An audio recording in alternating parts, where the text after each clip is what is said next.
Hi everyone, Chris Sabino here again with another Why Do or Why Do I video.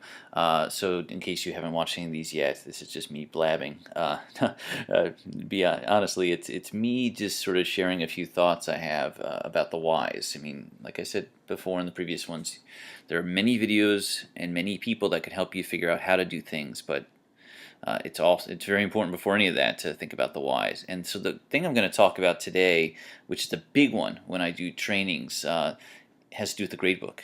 So in the course of these few minutes, you might get some ideas of how to use the gradebook or how to do things in the gradebook. But really, I want you to think about kind of the fundamental question. This is the question I ask every single time I do a gradebook training. Are you a weighted or a points person? Luckily, most people have that answer already. But just because you have the answer and just because you've been doing things one way doesn't mean that there's not a benefit to asking yourself, why am I doing it this way? My story is maybe like others. I started with points because that's sort of what I had seen in a lot of my courses as a student, and I also thought that points would be a good choice for students because it's easy to follow.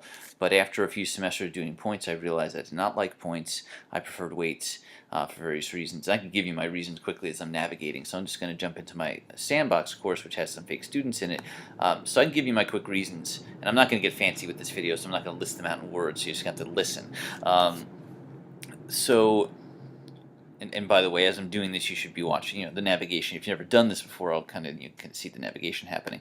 So why did I opt for weights over points? The number one reason is because I can never settle on anything during the semester, even with the best laid plans. Everything kind of mapped out at the beginning. Things change. And I want to be able to adapt to student needs. And so if I had a locked-in number of points for homeworks, let's say, you can see homeworks right here, then that would force me to have that certain number of points by the end. But maybe I didn't want that many homework assignments, or maybe I wanted to add a homework assignment, or maybe I didn't want all the points in the homework assignments to be exactly the same. There's any number of reasons, and so having a weight just allows me to have a homework category, which then allows me to not have to really worry about how much each homework is worth or how many homeworks there are, because it's just going to be some percentage of the grade. So that's the idea. So what I'm going to do now, just to sort of play around to show you what I'm talking about, is I had imported a course into here just for practice. It's probably a previous video. I'm going to delete. So if you've not done this, this is a good reminder how to do it. So you would think the delete would be easy to find. It takes a little bit of searching, but it's in more actions. And you'll click on delete. And from there, see, everything I had selected is here right now. The only things you won't be able to delete are things that are associated with something within the course. So if you create a quiz, I'm not sure if that did it. Let's see if that did it. No, because it's something else.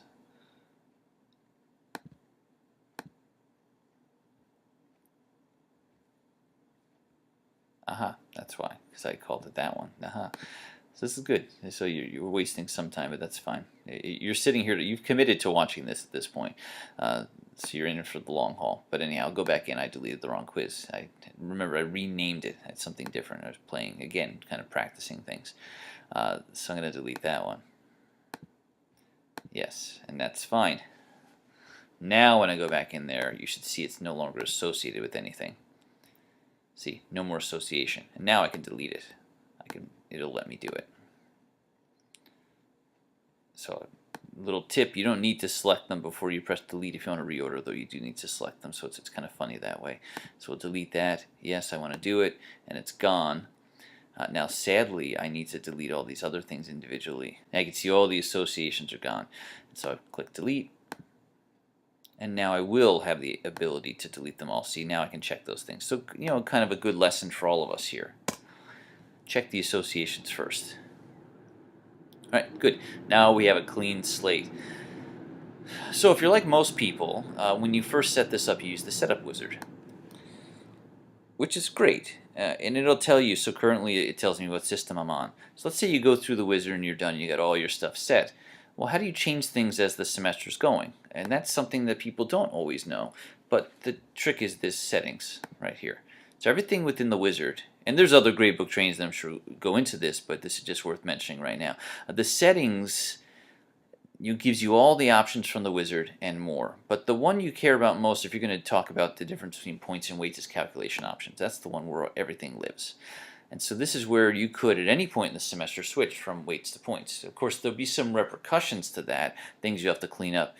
I'm going to stick with weights, just in case you've never seen it in action, and I'll go with that. The calculated versus adjusted final grade, that's its own little debate. Right, so we'll leave this all be. I didn't change anything, so I'm going to close. And so what I really like, well, first of all, I like the fact that it tells me I've got nothing. And one of my favorite things about using the weights in here versus other LMSs, to remain nameless, the one we used previously, is that I can have the total percentage be whatever I want. So as the semester goes on, I could have a true current grade for the students. So for instance, before their first exam in my classes, students typically have about 70% of their 100% in there.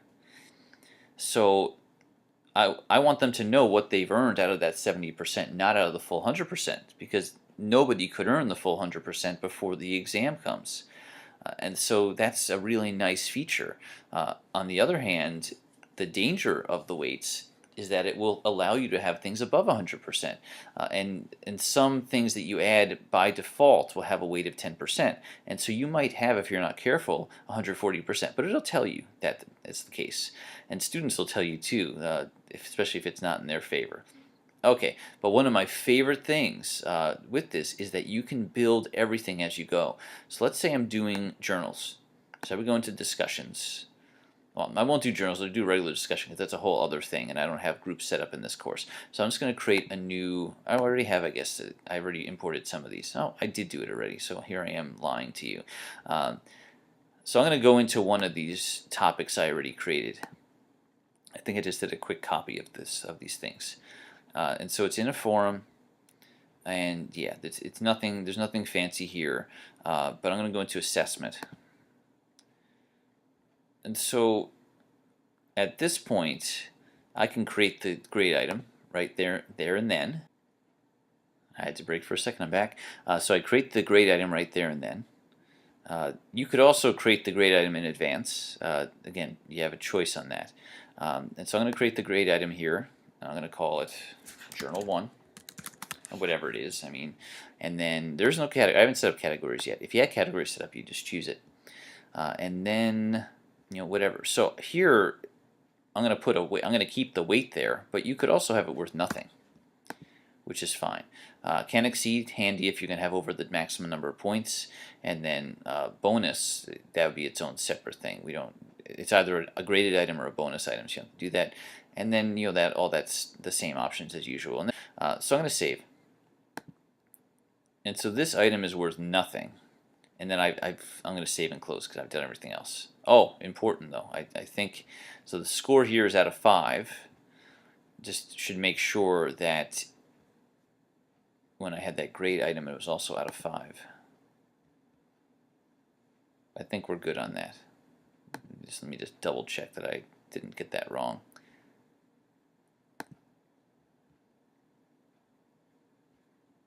Yes, notice when I created the grade item it was out of 10 and the score here is out of 5. You want those to match. And so in order to do that, I'd actually have to edit that grade item in the gradebook. So I'll just do this instead. It doesn't really matter. I'll just make them both 10. I know they're both 10 now. But again, little cautionary tale here, little cautionary things to look for. All right, so I'm going to go into the gradebook just to show you that it actually made it there. It's there. And now it's associated with discussions, 10 points, no weight.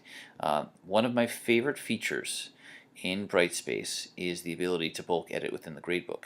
So I'm going to select the item I want to bulk edit. And this is what I remember earlier I said you have to select that box. It was the bulk edit option I was thinking of. So all those choices I made within creating the grade item, I've now got the option to change them. So I can keep it at 10 points. I can make the weight whatever. And again, all those same options. And still, there's no category. So as of right now, I'm not going to do anything. But if I had a category called journals, and it was worth 10% of the grade. And by the way, this thing underneath, that just means if you give bonus points within that category, so you're allowing individual items to exceed the grade, you should also select this. Otherwise, it's going to cap that at 10%. For instance, a student could, on my quizzes are worth 25% of the grade. If they ace every single quiz and get the bonus in every single quiz, they could earn more than that 25% from that grade category. For me. For others might not like that. They might not want a student earning over 100% in the course. That's up to you. This little distribution piece is interesting. So you can have it, so you can just manually assign the weight and all to each item individually, or you can distribute the weights evenly, or you can do it proportionally. So it depends. So by points would mean proportionally. So let's say you've got different point values for the items. You can select that, and then it'll count certain things within that category for more or less. So it's like a weight within a weight. It's just, for those of you that don't love math, so I teach math, but if you don't love it, then I could see why you'd be turned off by this. But yeah, math is important. You gotta give it a chance. But usually I distribute things evenly, and this gives you an option to drop highest or lowest, things, non-bonus items. That just means highest or lowest grade. So if I want to drop the lowest grade, it's very quickly done here. The same can be done within a point system as long as you're using categories to do so. All right. So anyway, all that stuff we don't care about. We're going to save and close. So now I've got a category, which doesn't show up. It does show up here, but there's nothing in it. If there's something in it, it would be under. You'd see, and you're going to see in just a second that happen. So I'm going to bulk edit again, and now I'm going to select the category, and now we're good. Now it wouldn't have mattered what weight I chose, because now the weight has been forced on this item. It is now 100% of the 10%. That's the weight of the item, and notice it's underneath it. It's kind of the same structure as the modules. Think of categories as your folders for certain grade items. Alright, so why do I love weights? I just love the organization of it. So at the end of a course, just to show you what it looks like, I'll jump into another course. I won't show you any student information, but I can show you the organization of the actual grade items. You just have to close your eyes for a second. Let me find my courses from this last semester. What are we in? There we are. So I jump into my 122 course from this past semester. You go into my gradebook, and you can hide your eyes for a second, starting now or not now. Let's see. Right now, close your eyes. Let's see, nothing showed up anyway, so I was being overly cautious. So you can see I've got math journals for this course, class activities, written assignments, quizzes, QERs, which is short for quiz exam reactions. It's a reflective assignment. My math lab homework, exams, and then I created some calculated columns for quiz average, written assignment average, exam average, and then the reported midterm grade and final course grade were just text items because I typed in the letter grade for each of them. And so it's pretty clean. I think it's clean at least. And notice that it does everything automatically for me. So my exams had 3 different point values, but that was irrelevant because they each counted for 33 1/3% of the grade. Likewise, my math lab homeworks were all over the place in terms of the point values. Didn't matter. They were all worth 11 and a ninth percent. And then the QERs are all worth the same number of points, and it does the work to split them evenly to make up that 5% of the grade. And the quizzes are all worth the same number of points, and they happen to all be, there are 10 quizzes, so they're all 1/10 of 35%, and so on. Written assignment, same story, all the same number of points. One of them was associated with discussions, and the journal is the same idea, and the class activities. So it does a lot of the work for me. So the total number of points is irrelevant for the students. It's really just what they earned in each of these categories. And because I teach math, it becomes a lesson. In fact, this class, one of their topics is weighted average. And so it was very, it would have been almost hypocritical for me to not use a weighted average. And these are future CPS teachers or future elementary teachers, of which many times there is a weight that they're forced to use. All right, so I'm babbling. Long story short, that's why I choose to use weights. But if you use points, there's nothing wrong with that.